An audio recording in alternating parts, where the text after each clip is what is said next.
कानपुर से शुरू हुआ आई लव मोहम्मद विवाद जो है महाराष्ट्र, उड़ीसा, बंगाल हर जगह हर देश के कोने कोने तक पहुंच चुका है।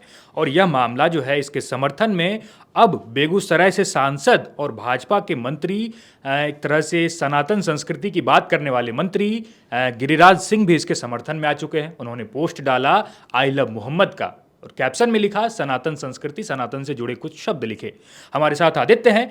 आदित्य हमें बताएंगे कि गिरिराज के इस तरह अचानक से आई लव मोहम्मद के नारे लगाना या उसके समर्थन में पोस्ट करना क्या दर्शाता है, राजनीति में इसका क्या महत्व है। आदित्य।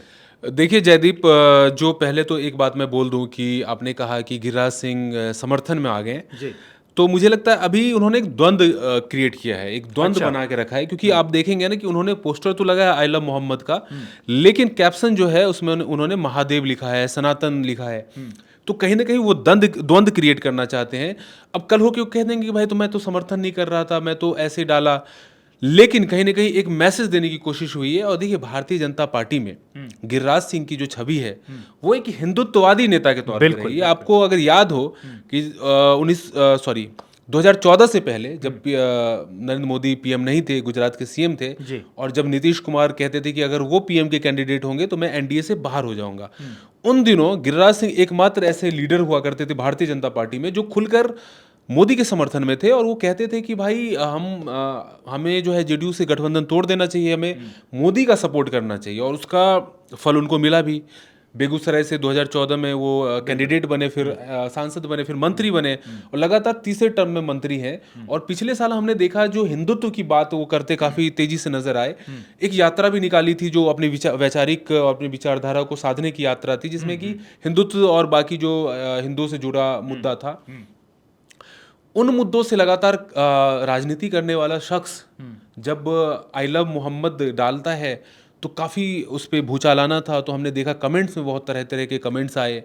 और हालांकि उन्होंने उसके बाद आई लव महादेव और महादेव और सनातन धर्म से जुड़ी बातें भी कही है। कैप्शन भी उन्होंने डिफरेंट रखा है, हिंदू धर्म से जुड़ा हुआ रखा है। लेकिन मुझे लगता है कि अगर देखा जाए तो कुछ भी गलत नहीं है कि आई लव मोहम्मद अगर उन्होंने डाल दिया, कोई किसी ने डाल दिया, तो वो कुछ गलत भी नहीं है। और हर धर्म में जो उनके नबी हैं या उनके देवता हैं, उनकी तो कदर होनी चाहिए। लेकिन जो उनके फॉलोअर्स हैं, जो कोर हिंदुत्ववादी पॉलिटिक्स के फॉलोअर्स उसी पे आ रहा हूँ, उनको क्या मैसेज मैं कह रहा हूँ वो कोई गलत भी नहीं है। और अगर कोई हिंदू भी अगर मोहम्मद की बात कर रहा है या आई लव मोहम्मद बोल रहा है, कोई मुसलमान भी अगर कहता है हर हर महादेव, तो कुछ उसमें गलत नहीं है।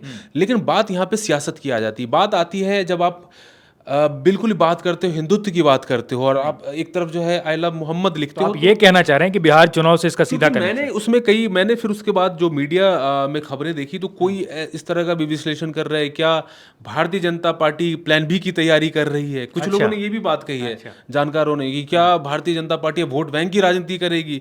तो तरह तरह के लोग, तरह तरह की बातें हो रही है। लेकिन कहीं ना कहीं ये जो द्वंद्व क्रिएट किया है उसको लेकर स्थिति स्पष्ट नहीं हुई है। मुझे लगता है कि गिरिराज सिंह जब मीडिया में आएंगे, क्योंकि 2 दिन पहले की बात है, वो मीडिया में आएंगे, उनका इंटरव्यू चलेगा, तब वो शायद चीज़ों को क्लियर कर दें। लेकिन अभी जो है वो अटकलबाजियां चल रही हैं। लेकिन एक तो है कि बिहार की राजनीति, चूंकि अभी बिहार में चुनाव होने वाले हैं, तो बहुत सारी नई नई चीज़ें आपको देखने को मिल सकती है। जैसे गिरिराज सिंह ने जिस तरह का पोस्टर लगाया है, वो बिल्कुल जो उनके कैडर हैं वो खुद हैरत में है।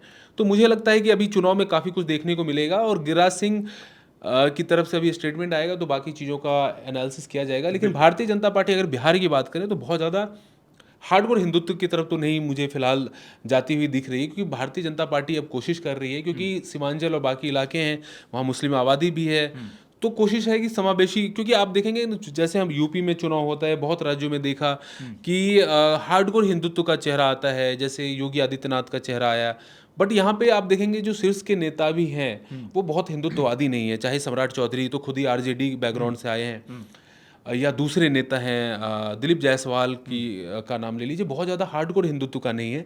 तो हो सकता है इसमें गिरिराज सिंह ही एक ऐसे नेता थे जिनकी छवि इस तरह की थी। तो हो सकता है कि गिरिराज सिंह भी अब वो बैलेंस प्ले करना चाहते हो। लेकिन मैं फिर भी बोल रहा हूँ कि हो सकता है जब तक गिरिराज सिंह का स्टेटमेंट नहीं आता तो हम एनालिसिस कर सकते हैं, हम कुछ निष्कर्ष पे नहीं जा सकते। बिल्कुल बिल्कुल सही कहा आपने आदित्य। ये बात हो गई गिरिराज सिंह की और बिहार चुनाव की, लेकिन मैं आपको थोड़ा सा पीछे लेना चाहूंगा आई लव मोहम्मद विवाद पे।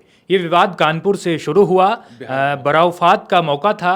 आपको बता दें कि बराऊफात जो है वो उस दिन नबी को याद किया जाता है और उसके मौके पर पहली बार आई लव मोहम्मद का पोस्टर यूज किया गया। इसके बाद कुछ लोगों ने आपत्ति जताई, पुलिस ने एफआईआर दर्ज की और उसके बाद मामला बढ़ना स्टार्ट हुआ। मामला फैलते फैलते मुंबई तक पहुंच गया। लेकिन अब ऐसा कहा जा रहा है कि गिरिराज सिंह जैसे लोग, भाजपा के मतलब जो कुछ गिने चुने कुछ नेता हैं, ये लोग जानबूझकर इसको बिहार चुनाव में घसीट के लेके आ रहे हैं कि बिहार चुनाव में इसका कुछ जो है इसका फायदा उठाया जाए। क्या कहते हैं आदित्य? बिल्कुल, आपने बहुत ही सही सवाल किया है कि क्या होता है ना कि भारतीय जनता पार्टी हमेशा कोशिश करती है मोमेंटम बनाने की। हर किसी को पता है कि इस समय जो मोमेंटम है, कुछ ऐसे मुद्दे मिलेंगे जिससे जनता आंदोलित होगी, काफ़ी ज़्यादा पोलराइज होगी। तो पोलराइजेशन का फ़ायदा मिलता है भारतीय जनता पार्टी को। आपने देखा है कि जैसे मुजफ्फरनगर के जो क्लासेस थे, फिर 2014 में लोकसभा के चुनाव में उस, तो ये एक मुद्दा है।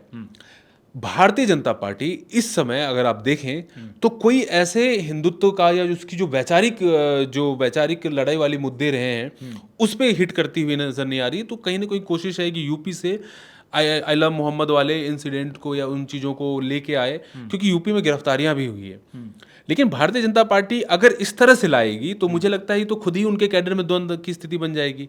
और इस समय अगर आई लव मोहम्मद की अगर बात की जाए तो बहुत जगह हमने देखा कि पुलिस के साथ भी भिड़ंत हुई है लोगों बिल्कुल की। बिल्कुल। जो मुस्लिम नौजवान है जो सपोर्ट में यात्रा रैली निकाल रहे थे, उसमें हमें देखने को मिला। उसी में कुछ उन्माद ऐसे हो हाँ, जाते हैं बिल्कुल। कि लेकिन बिहार की राजनीति में इसका कितना इम्पैक्ट रहेगा ये आने वाला वक्त बताएगा। लेकिन एक चीज़ तो है कि भारतीय जनता पार्टी अभी इस तरह के जो मुद्दे हैं, ऐसे जानकार कहते हैं कि उसकी तलाश में है। लेकिन भारतीय जनता पार्टी का एक ये भी है कि नीतीश कुमार का चेहरा है। भारतीय जनता पार्टी इस समय एनडीए की सबसे बड़ी पार्टी है।